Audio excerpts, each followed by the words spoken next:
A new Fortnite season coming to an end. Why am I making this intro like that? Another season to review for my shitty channel, and if you haven't seen my first one, check it out if you want, because the structure will be basically the same.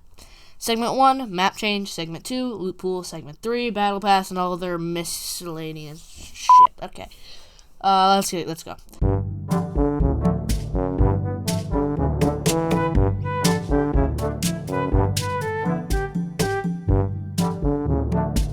So the Fortnite Chapter 5 Season 2 map changes were overall really good, except a few things, but I'll start with the good. All 4 of the new POIs are great. Grim Gate is a little too small, but I can get over that. All these POIs are just fun to be in because of the range of gameplay between them. Now, the Chapter 5 map has 6 different biomes thanks to this change, which is definitely a win, but with good comes to bad because the rest of the map this season was left in the dust. I mean, seriously, no map changes. Last season, half the snow melted, and this season, even more was removed. The Olympus portion of the map is kinda really dry, except for the 2 POIs. Literally nothing but a few hills. The only change to the entire season was removing the yacht. This season was shorter than the last, but come on, just do something that's worthwhile. The loot pool this season was interesting, to say the least. A lot of the items from last season were still in the game, the base AR being the Nemesis, the main shotgun, obviously the hammer pump, Thunderburst SMG, and Reaper Sniper. All the same. No problem with it. Except the Reaper, which Epic absolutely obliterated throughout the season, and has become a shadow of its former greatness, and has been relatively left in the dust by the community and me. Another weapon unanimously despised is the notorious Frenzy Auto Shotgun. Instead of removing it, Epic decided to play dolls and dress up with it and change everything about it to the point where you don't know if you should pick it up. It still crushes the hammer pump, which they didn't do anything to. The Frenzy Auto is better be gone by next season, or I'm gonna have a riot. Anyways, the new stuff, Warforged AR is incredible, a better and more balanced striker from the last season. Ares' AR is amazing. The Gatekeeper shotgun should have easily replaced the Frenzy. It is a powerhouse version of the TAC, but has 3 shots, so it was pretty balanced. Yeah, you can make a 5-round magazine, but I don't really care about that. The reload speed is pretty fast. Harbinger SMG is just a better hyper from last season, and Hades' SMG is a great weapon. DMR is really good, but usually I don't have enough room for it in my inventory, and it's sad that Zeus, the king of the gods, is like the one you pick up the least because you don't really have any space for it.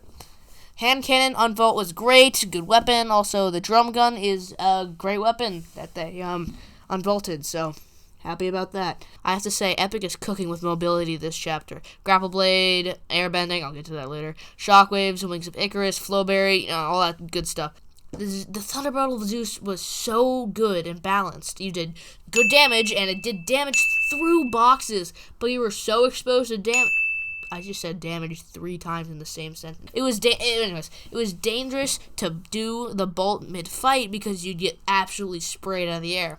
But then it was nerfed to the ground. The chains of Hades are scary good in zero builds, and are extremely overpowered in general. Medallions were way better this season because they differentiated themselves from each other and had good powers. Siphon, infinite dash, faster running and higher jumping, great stuff. Oh, and Ares' medallion. Yeah, nobody cares about that one. Okay, I have to go faster.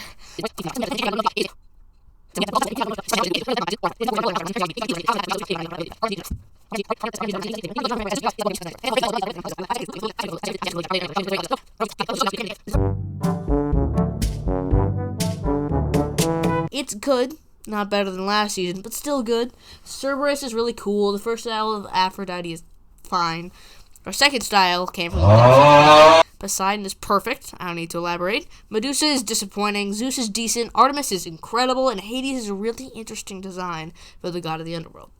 Okay, now Collabs. The chorus stuff was fine, and I've never seen Avatar, so I didn't care.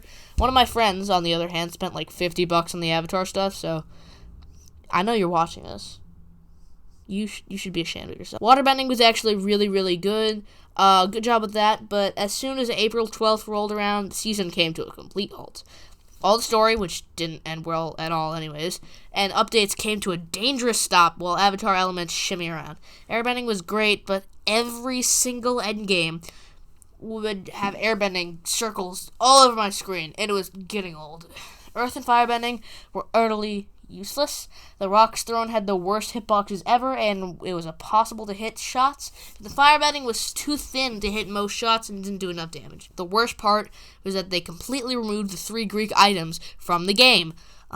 Excuse me, isn't that the whole fucking point of the season? It's Greek is God themed. The TMNT collab was fun and kept in items in the game. Back in season 1, we had the 5 boss mythics, stealth EMP, cardboard box, and the 4 TMNT mythics, 11 mythics epic, and you had to remove the Greek stuff. Absolutely awful change. Star Wars stuff was cool, but didn't really fix anything. Plus the Midas hype. At this point, fuck it. It was another publicity stunt. He was in for 2 weeks. His mythic drum gun was in for only a few days. I bought the skin because it looks really good. But holy shit, epic. He was shown as a major key point of the season. He's a fan favorite character. And instead, he just popped by, said hi, and then took the yacht with him. The only exception was the LTM. And this is all me and my friends would play. It was so fun. But it was gone in an instant, just like that. That was a good stat, right? See, yeah.